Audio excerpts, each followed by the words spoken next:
Hi guys, so today is Sunday the 16th of January and I haven't had a chance to update all week. Um, I went back to streaming on Tuesday and then I had my oncologist appointment on Thursday. So there's like a good bit of information to go through. But I just firstly wanted to say, if there are any videos in particular that you guys would like me to make, then please put them in the comments. Um, because I'm more than willing. If you want some more like varied content other than just updates all the time. Um, like give me your ideas. I'm more than willing to have a wee look and do them. But anyway, on to this week's update.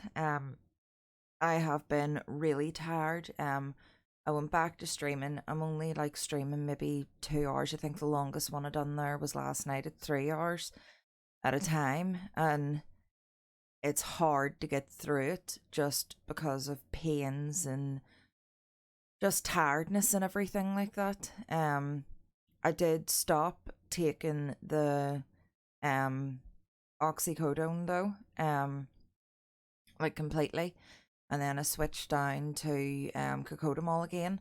Um, I didn't want to be on those strong painkillers. They were really spacing me out. They did help, but they were just leaving me where I had no train of thought at all.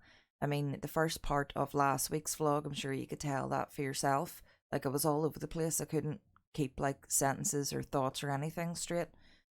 So I'm managing okay with just the cocodamol at the minute, which is good. Then Thursday, I had my oncologist appointment. It's the first time that I've met with him, and I got like a big dump of information that I wasn't expecting. So he basically said that whenever they operated, they got clear margins around the tumour, as you guys already know, and they took all of my lymph nodes rather than the two that had cancer in them. He said we could leave it there and the cancer might never come back, but it also could, because obviously if there are cancer cells floating around my body, there's no scan that they can use that'll pick those up so they could attach to anywhere. So obviously then the alternative to that is going for the treatment plan that was originally laid out for me, which is chemotherapy and then radiation. He told me some things that I wasn't aware of. Like with the chemotherapy can give you cancer itself. It can also badly damage your heart. You're like, obviously the chances of my hair not falling out are very slim, but I didn't know that if your hair falls out due to chemotherapy that there's a chance it just mightn't grow back, or it might grow back very thin, which I didn't know, which isn't like, the biggest deal to me, you know what I mean, in the grand scale of things. I'm more worried about the chemo giving you cancer and weakening your heart. Um but I'm gonna go ahead with that anyway. Then he'd like kind of dropped a bombshell on me, that if I go through all this treatment and the cancer comes back, I'm no longer curable at that stage. So they will treat me, obviously. And I'm guessing then it's just obviously they'll treat me until I die of it. So that like really threw me quite a bit. I wasn't expecting to hear that. I didn't know that. I've never heard anyone ever discuss that before. Not just with reference to me and what's going on, but anybody that I know of that's had cancer, I've never heard of this, so that was new. So as soon as I got out, I just ended up in floods of tears. I wasn't great whenever I come home that night either. Um, to be honest, I really shouldn't. I took Thursday off from streaming and I went back on Friday and Saturday, and like I don't know how I done it. I don't know how I managed to get myself through Friday, but I wanted to make sure that I was definitely streaming on Friday. Um, a friend of mine was having a charity stream on Friday night, and I wanted to make sure that I was there for that. He had set a goal. He was raising money for cancer research. He had set a goal of like £100 and like smashed that within like the first hour, not even an hour. And he had to reset his goal so many times, and he ended up raising 420 quid pounds, sorry, for cancer research. So like that was unbelievably good. I can't believe how well he done, but that's why I streamed on Friday, because I wanted to make sure that I could jump over to his channel afterwards and be there for him. But my brain, like I wasn't like just emotionally really well enough. But I done it anyway, and I'm glad that I did. So what is going to happen next is they are going to contact me. It'll probably be by phone. I need to have a pick line put in, which this in itself freaks me out. I know that a lot of Americans have like ports placed in their chest. Well, that doesn't, I don't think it's common practice in the UK. What is happening to me is they will put like a sort of an IV thing in this arm, but they thread this IV through your arm up into your chest, and that is freaking me out like so much. I don't like, it's not done under general anesthetic or anything like that. I sort of told him I didn't like the sound of it, and he just said, well, most patients can tolerate it quite well. I'm not going to be one of those patients that can tolerate it quite well.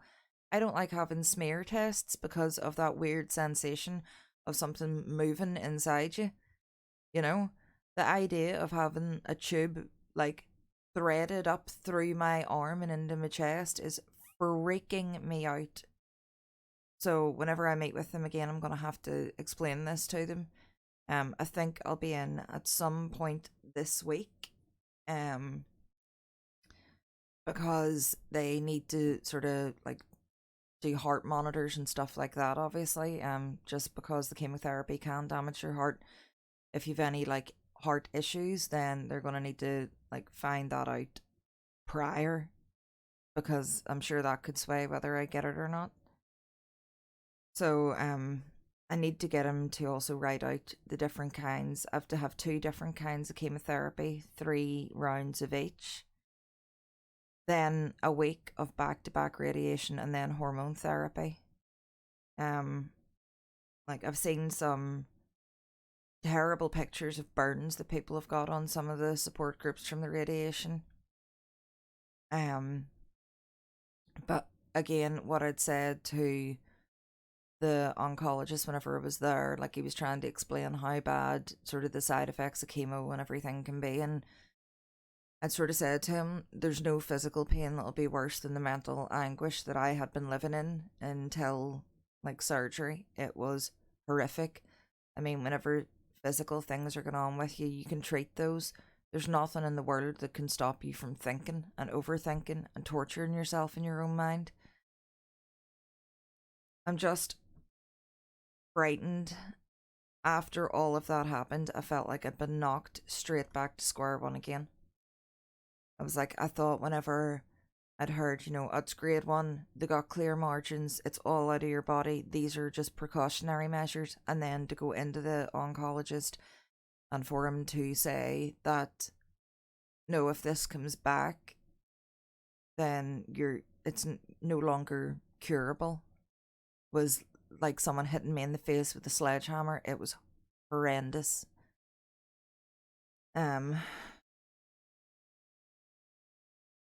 I just don't know how to feel. Last night I had finished up my stream and got myself ready and went to bed, and then I was just lying thinking of like, oh, I'll not say it now, because if any of you guys are watching and you watch my stream, I don't want to spoil it, but I thought of like a cool cosplay I could do on stream that would actually work well with not having any hair. And then everything, it was like hearing that someone had died, that like sinking shock feeling that kicks in. I got that, and the realization of everything that's happening, it's happening to me. I think that me thinking that I'm all right, I've just been like in denial basically. And then there are moments that come around where it's all very, very real. Um, I haven't had like an over, like the reason that I've been tired this week and sore, but I've been trying to sort my own head out a wee bit. That's why I haven't been updating all through this week the way that I have previously. Um, just trying to get myself into some kind of headspace. I'd felt like after it got the good news after the surgery, I was like, right, I am ready. I'm ready for the fight. I can deal with this. And now I just really wish I wasn't me anymore. I wish I could have a holiday from all this, because I feel like I'm at a point at the minute where I can't take any more bad news or anything to knock me, or else I'm going to completely fall apart. And I don't mean like fall apart, break down, cry. I mean fall apart as a person, and I don't know whether I'll ever be back again. I don't know if I'll ever come back from all of this. It just feels like so much for anyone to have to deal with. Every time I go to all these appointments too, it's all people there that are in their 60s, their 70s, and then there's me sitting there. And I'm glad for that in a way, because no one of my age and younger should be having to deal with this kind of stuff. And I know that it's not fair on anybody. But if I could choose when to get cancer, it would be, at the end of my life, not whenever I have so much life left to live that could possibly be taken away from me. Like, I've always said this, and I don't know whether it was maybe like foreshadowing in like a film or something, but Chris has always hated like getting older and all the rest of it, and I've always said to him, I think it's I've lost so many friends just due to lots of different reasons, but like never hate getting older, because it's a luxury that a lot of people aren't afforded. And don't I know it right now, you know? Um the fertility place also got back to me again on Friday to ask me whether I'd made a decision, and I have. Um Chris just left it completely up to me. He doesn't care either way. Well, the one bit of input that he did give is if fertility treatment is going to push back like the treatment for cancer, he'd prefer that I didn't do it, because I can't think of hypothetical kids, because we have a kid now here that needs her mum. And if pushing like cancer treatment back in order to have fertility treatment, then that could end up taking our kid's mum away from her. So that was his only real bit of input. He doesn't care either way. He said it's completely up to me, and my decision was to not go ahead with it. Now, a lot of you guys might think that I'm really, really stupid for doing that, but I don't want to have any more procedures that I don't need to have. There are risks that come along with egg harvesting and all of that kind of stuff, like infections and blah blah blah, and I do not want to put myself through any more procedures. We had never planned on having any more, and I know that like any more kids, and I know that people change their minds and stuff like that. And my Macmillan nurse had said it's always nice to have the choice there, and it's nice to have the choice there, but we're never going to anyway. I don't want any more invasive procedures done to me whenever I've already so much to go through. And as well as that, if I had made the other decision and we did decide, yeah, we're going to go through with this, we'll get embryos and all the rest of it, we'll go through like IVF and all the kind of stuff after all this treatment's over, we have another child and then the cancer comes back. That's not fair on another child, especially a baby, you know? So I just think it's the best decision all round. My decision would have been completely different had we not already had a child, but we do. And again, I have to think of if we did have a child and this cancer comes back and I'm no longer curable, that's not fair to leave that child with one parent, you know? So that's the decision that I've made.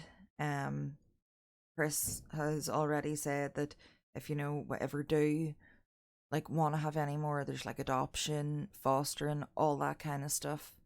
And that is maybe an idea that we would have had regardless of me having cancer and being faced now with this fertility dilemma.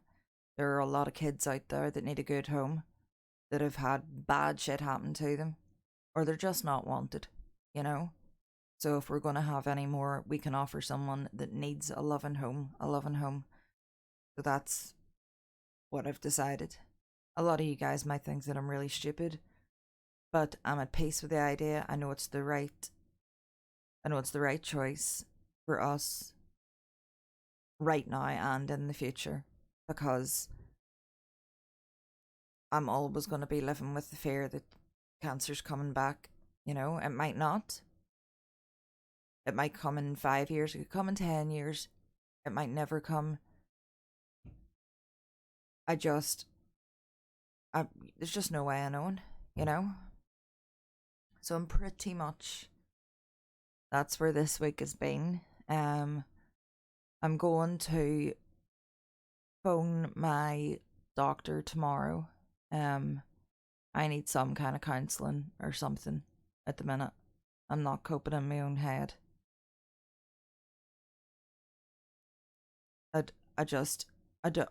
I don't even know how much counselling would help me, but I need to try something because I am going to lose my shit. I am not well mentally lately at all.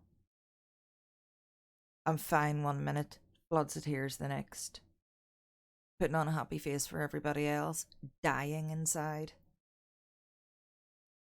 So I need to try and do something. The only thing that I'm worried about of counselling is I don't even have the words to express how I'm feeling. My thoughts are such a jumble of like everything. It's mental. And like basically the only way that I have to express myself is just sitting crying by myself. God, I sound like such a miserable bitch. I thought like once, the surgery's over and I find out, the results of my scans and stuff, then it'll ease down. But it just feels like a whole new set of worries has come along. And it's not like the day-to-day side effects with the treatment that I'm gonna have. It's the damage in my heart and the giving me cancer and me not knowing this. It's also the fact, obviously, from now until I'm 50, so basically forever, I'm gonna have like an annual mammogram done.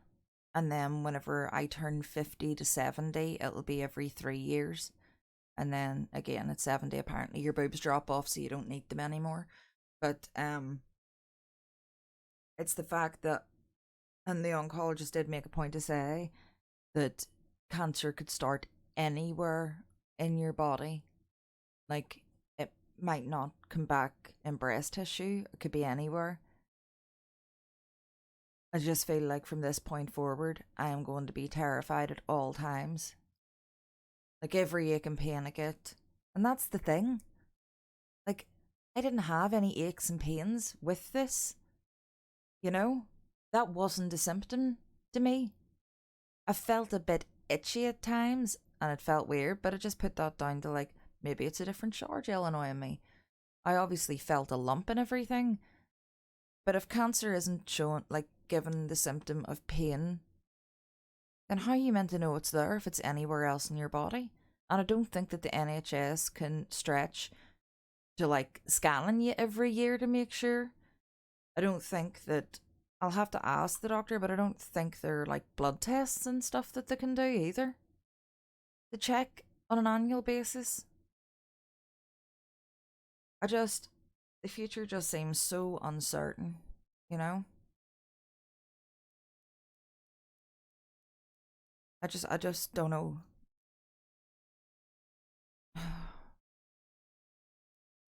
I got, I bought a wig because, see, to be honest, see, like trying to straighten my hair and all, I'm still not good on this side. Like, I can get my arm, yeah, got my arm up straight. Like, I can do it now. It's not as painful as it was. I've movement and all back, but like, see, any like prolonged use of this arm, it really, really hurts. I still can't carry like anything heavy, like this my juice cup that I always have. Like, this is a giant cup. I still need like Chris to fill that and bring it upstairs for me every day because it's just, I don't feel confident. It's so heavy in my left hand and I can't do it with my right hand. But I'm off on a tangent now, back to what I was trying to say. um yeah, I've really naturally like very wavy hair, so because my hair is cut this short, I have to straighten it all the time, and it is murder on my arm because I'm right-handed. It is so sore to try and do it. So I'm gonna try and start wearing wigs and stuff ASAP now that I have one, just to get used to it and stuff like that. But more so just so that I don't have to keep on like trying to do my hair. It's short, so it's not even like I can tie it back out of the way. Whenever it dries naturally, it looks like a blonde exploded Brillo pad. It is huge. So I'm thinking like for streaming and stuff like that, I can just slap a wig on, call it a day, and no one knows the lies that hide underneath. So I bought that. I did start wearing makeup and stuff again as well, which made me feel like a bit more human last week. It was nice to get back into that routine because that's like a bit of me time. I really enjoy doing makeup and stuff like that. But one thing I will say is like, see, holding this arm up for any length of time to try and put makeup on is painful. So I think I'm just still in recovery mode as well. Like it's just gonna take a while for me to recover fully. Like I know that I'm a good like 3.5 weeks or so out of surgery now at this point, but I mean I think to like fully recover and heal from that surgery, it can be like 3 to 6 months.